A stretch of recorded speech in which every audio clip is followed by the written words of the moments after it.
जी बिस्मिल्लाहिर्रहमानिर्रहीम। पीजेडएम टीवी से आपका ब्यूरो चीफ सिंध सूफी उमर दराज पाकिस्तानी, मेरे हमरा हैदराबाद के ब्यूरो चीफ पीजेडएम टीवी से राव राइल शरीफी। पाकिस्तानी कौम, जैसा कि आपको मालूम है, पीजेडएम टीवी का काम अफवाज पाकिस्तान और आवाम के अंदर मोहब्बत पैदा करना, यकजहती, भाईचारा और उसके साथ साथ आपको खबरें देना और जो पाक फौज के खिलाफ गलत प्रोपेगेंडा है उसको बेनकाब करना। तो आज सबसे पहले हम जो बात करेंगे वो मईशत की करेंगे, ताकि जहां से जाकर जुड़ती है बात कि प्रोपेगेंडा कहां से चलता है। पाकिस्तानी कौम, आपने देखा कि पेट्रोल की कीमत आसमानों की बुलंदी तक चली गई, और जब ये आसमानों की बुलंदी तक जाती है तो आपको मालूम है पाकिस्तानी कौम कि हर चीज़ पेट्रोल के ऊपर है। पेट्रोल बढ़ा तो हर चीज़ बढ़ जाती है। जैसा कि आपने देखा, बिजली का निज़ाम, बिल बढ़ गए, तो चलो उस पर कुछ कंट्रोल ना शुरू हुआ तो उसका जो पेट्रोल है वो बढ़ गया। जब वो बढ़ गया तो हर चीज़, आटा दाल चीनी भाव, सब चीज़ बढ़ जाएगी। पाकिस्तानी कौम, अब काबिल गौर बात करने की ये है कि आईएमएफ से जिन्होंने वादा किया और आईएमएफ से जिन्होंने कर्जा लिया, और ये अभी की बात नहीं, शुरू की बात कर रहे हैं। पाकिस्तानी कौम, बड़ी फिक्र लम्हे की बात है ये जो मैं आपसे करने जा रहा हूं। पेट्रोल के ऊपर कोई हमारे मोहतरम सियासतदान बोलने के लिए तैयार नहीं, एक दो को छोड़कर, कि पेट्रोल महंगा क्यों हुआ। और एक होता है रस्मी बयान देना, एक होता है भरपूर पुरअमन एहतजाज करना। अब कहां गए वो सियासत के ठेकेदार? क्योंकि वो क्यों बोलेंगे? क्योंकि यही तो बेचारे हमारे सियासतदान आईएमएफ से वादा करके आते हैं, तो वो क्यों बोलेंगे? तो ये सारा जो नजला है वो आवाम के ऊपर गिरता है। जो शख्स एसी के अंदर ठंडी हवाएं खा रहा है, उसको क्या पता कि पेट्रोल महंगा क्या होता है। पाकिस्तानी कौम, अगर एक आपके पास मोटरसाइकिल है, 100 रुपए का तो पेट्रोल पंप वाला भी पेट्रोल नहीं दे रहा। पाकिस्तानी कौम, किसी का बच्चा सुबह नौकरी पर जाता है, कोई बूढ़ा कोई मुंशीगिरी पे जाता है, कोई कहीं जाता है, और अब तो ऐसा लगता है कि साइकिलों की भी नहीं बल्कि पैदल की नौबत आ गई है। तो मैं पीजेडएम टीवी के हवाले से, पाकिस्तानी कौम बड़े गौर से सुनिएगा, मैं गवर्नमेंट से अपील करता हूं कि एक एक जहर की पुड़िया फी घर में बांट दी जाए, ताकि सिसक के मरने से बेहतर है एक दफा मार दो। अब आ जाओ कि मैंने ये बात बोली क्यों है। पाकिस्तानी कौम, क्या सारा जिम्मा हमारी पाक फौज ने उठाया हुआ है? गंद करें सियासतदान, सफाई करे हमारी मुसल्लह अफवाज, हर चीज करें हमारे मोहतरम सियासतदान, और फेस करे फौज। चलो यहां तक भी ठीक है, लेकिन फिर कितने अफसोस की बात है कि जब पाकिस्तानी नादान कौम, आप दुश्मनों के ज़हन ब्रेन वॉशिंग करने के दौरान आप अपनी फौज के खिलाफ बोलना शुरू कर देते हो कि अब इतनी पेट्रोल महंगा क्यों हो रहा है, तो क्या फौज ने करा है? ईमाल भाई फौज पे डाल रहे हो, क्योंकि सोशल मीडिया पे मैं देख रहा हूं कल से बड़ा प्रोपेगेंडा चल रहा है। तो कुछ शर्म करो, कुछ थोड़ी सी हया करो। अरे अल्लाह के नेक बंदो, अफवाज पाकिस्तान ना होता तो खुदा को गवाह कर कर कहता हूं कि अगर ये हमारी फौज ना होती तो शायद हमारा पाकिस्तान शायद का लफ्ज़ इसलिए इस्तेमाल कर रहा हूं कि हमारी जो मुसल्लह अफवाज है वो नबी करीम सल्लल्लाहु अलैहि वसल्लम के सच्चे सिपाही हैं, और जब तक उनके सिपाही मौजूद हैं, सिपाही से लेकर जर्नल तक, क्योंकि नबी का जो सिपाही है उनके सामने जर्नल की कोई वैल्यू नहीं है। अल्लाह ताला ने, अल्लाह के रसूल सल्लल्लाहु अलैहि वसल्लम के सदके, जब पाक फौज और साहबा, जब ये सिपाही का नाम आता है तो बड़े से बड़े जर्नल का सर फख्र से बुलंद हो जाता है कि हम हुजूर के सिपाही हैं। तो पाकिस्तानी कौम, सिर्फ इतने शऊर की ज़रूरत है कि जो जहर की पुड़िया का है, ये जो सियासतदान हैं उनसे ये कहें उनसे अपील है मेरी कि एक एक जहर की पुड़िया अपने वोटरों को दे दें, अपने वोटरों को दे दें। क्यों? कि अभी आप आपस में नहीं बन रहे, आप टॉक शॉक पे एक दूसरे पे इल्जाम लगा रहे हैं। क्या हमारी पाक फौज ने कभी कोई मुजाहरा किया कि हमारा बजट कम है?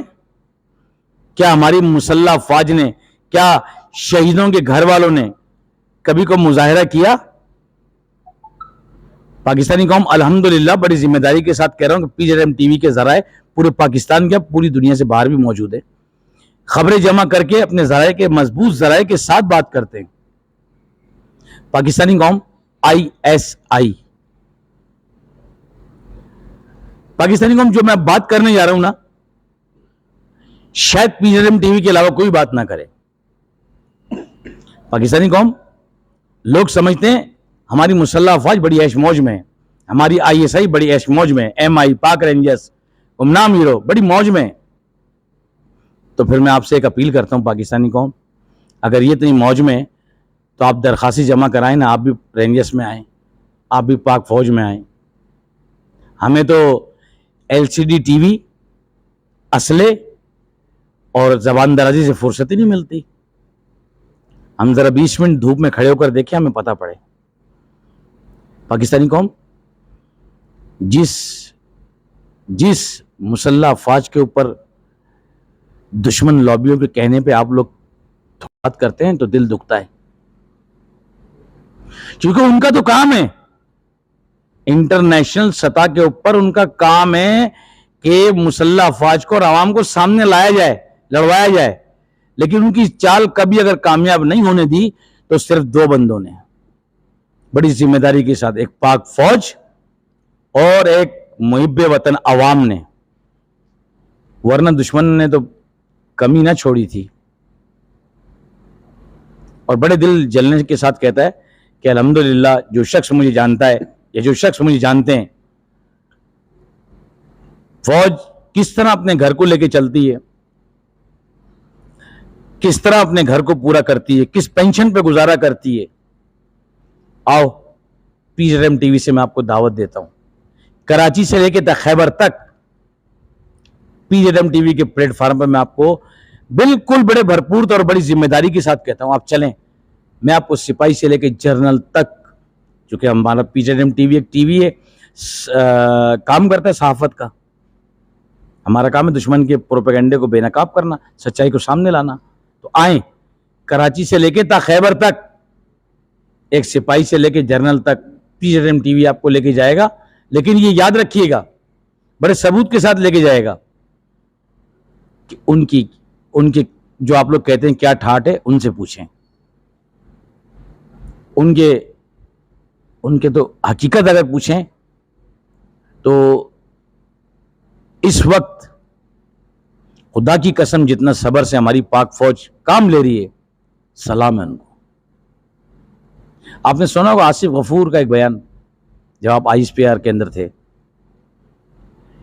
कि दुश्मनों से निमटना कोई बड़ी बात नहीं है। मीन्स के अपने उन समझ गए होंगे जो अपने घर के बच्चे नादान भूले भटके होते हैं। अगर आर्मी चीफ ने यह ना कहा होता कि बेटा प्यार से काम लेना है, और जो शख्स ये समझता है कि आर्मी उठाकर ले जाती है, आर्मी पागल है, ये प्रोपेगेंडा तो दुश्मन का है। एजेंसी उठाकर ले, क्यों लेके जाएगी? एजेंसी के पास एक ही काम रह गया है। पाकिस्तानी कौम, एजेंसी जब तक नहीं उठाती, खौफ में हमारी IB हो, CTD हो, पाक पुलिस हो, रेंजर्स हो, MI हो, जब तक कोई प्रूफ नहीं होता। तो पाकिस्तानी कौम, मैं आपसे बड़े मजबूत धमाकेदार तरीके से आपसे बात कर रहा हूं कि आप ये जो हर दिन एक नया लॉन्च करते हैं ना, ये पाक फौज पे भौंकने वाला प्रोपेगेंडा, आप इसको भरपूर तरीके से काउंटर करें। और खुदा की कसम सलाम है इस पाक वर्दी को। यह वर्दी पाकों के लिए, नापाकों के लिए नहीं है। घरों में बैठकर एसीओ के अंदर जबान चलाना आसान है, घरों में अपने हाथ में मोबाइल लेकर भौंकना आसान है। आओ आओ जरा धूप में आधे घंटे भीख मांग के तो देखें। अरे हमारी इस मुसल्लह अफवाज को किस किस रूप में देखोगे? रक्षा ड्राइवर के रूप में, भिखारी के रूप में, इंटेलिजेंस इदारों की बात कर रहा हूं। अपने आप को मट्टियों के अंदर लपेटकर, किसकी खातिर? पाकिस्तानी कौम आपकी और हमारी खातिर। अपनी एक बहन की शादी में शामिल नहीं हो सकते वो, अपनी बेटियों की शादी में शामिल नहीं हो सकते वो, क्योंकि आपकी और हमारी बेटियों की उनको फिक्र है। तो पाकिस्तानी कौम, खुदा के वास्ते ये वक्त हमें यकजहती का है। हमें इस चक्कर का नहीं है कि ये देवबंदी है, ये बरेलवी है, ये शिया है, ये अहले हदीस है। नहीं, हम मुसलमान हैं, फिर सबसे पहले पाकिस्तानी है। बस ये दिमाग में अगर हमारे फीड हो गया तो जो जिस फिरके में वो रहे। पाकिस्तानी कौम अपनी मुसल्लह अफवाज का भरपूर दिफा करें। अक्सर मैं कहता हूं गुनाह को रोकने के 3 स्टेज हैं। आप हाथ से रोक सकते हैं, हाथ से रोकें, आका अलैहिस्सलाम का फरमान है, निशान है। जबान से रोक सकते हैं, जबान से रोकें। हाथ से रोक सकते हैं, हाथ से रोकें। कम से कम अगर कुछ भी नहीं कर सकते, दिल में तो उसे बुरा जाने। और सीधे रास्ते में हमेशा कांटे आते हैं। तो हमारा मुल्क पाकिस्तान सरकार दो आलम सल्लल्लाहु अलैहि वसल्लम की पेशन गोई पर बनाई है। तो इसमें इसको गिराने के लिए कितने लोग खड़े, लेकिन इसमें कांटे बहुत आते हैं सीधे रास्ते पे चलने के लिए। तो पाकिस्तानी कौम, खून पसीने की कमाई खाना हर किसी के बस की बात नहीं है। हराम इंशाअल्लाह अब नहीं पचेगा। और सलाम है हमारे आर्मी चीफ को, टाइम लगेगा, लेकिन खुदा की कसम मैं आर्मी चीफ से रिक्वेस्ट करता हूं कि आर्मी चीफ साहब, एक अल्लाह नबी के बाद आप ही सहारा रह गए। आप टेक ओवर करें, आप संभालें इस मुल्क को। ये यहां की आवाम, 25 करोड़ आवाम चाहती है। ये हमारा पीजेडएम टीवी का हर तरीके से, लेकिन कहते हुए डरती है। आप टेक ओवर करेंगे, ये वतन हमेशा कायम और दायम रहेगा नबी पाक के सदके। तो पाकिस्तानी कौम अपनी पाक फौज का भरपूर दिफा करें। जैसे कि मैं कहता हूँ आखिर में कि सरकार दो आलम सल्लल्लाहु अलैहि वसल्लम के नामों रिसालत की अगर असल कोई मुहाफिज है तो पाक फौज है। अब इजाज़त दीजिए अपने ब्यूरो चीफ सिंध सूफी उमर दराज पाकिस्तानी को, मेरे हमरा राव राइल शरीफी को, पाकिस्तान जिंदाबाद, पाक फौज जिंदाबाद, ISI जिंदाबाद, गुमनाम यूनिट जिंदाबाद, ख़त्म नबूवत जिंदाबाद, लब्बैक या रसूल अल्लाह, लब्बैक या सहाबा, लब्बैक या हुसैन, वतन या कफन।